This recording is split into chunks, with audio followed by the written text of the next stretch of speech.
Hi friends, in this video we will see that how you can hide and unhide any local disk in Windows. If I open my computer, you can see I have two disks, C and D. I want to hide my local disk D.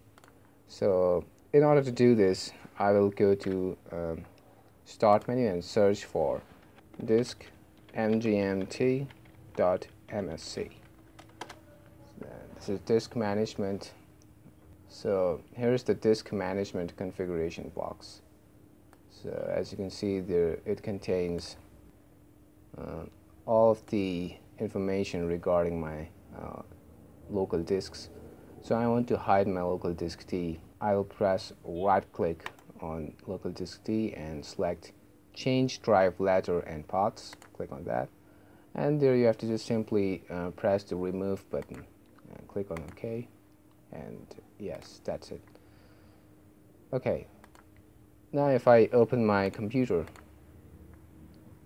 there's no local disk D. As you can see, it's hidden now, and ultimately your data is safe. It will never affect your data. It's stored inside the local disk D. So now let's unhide the local disk D. I will go to my disk management configuration box again. There I will do the same process again. This time I will click on add, and as you can see, it automatically selects the letter D and click on OK. That's it. Yeah. Now if I go to my computer, there it is, local disk D, along with my data. Okay, so that's how you can hide and unhide any local disk in your Windows PC. So that's it for this video.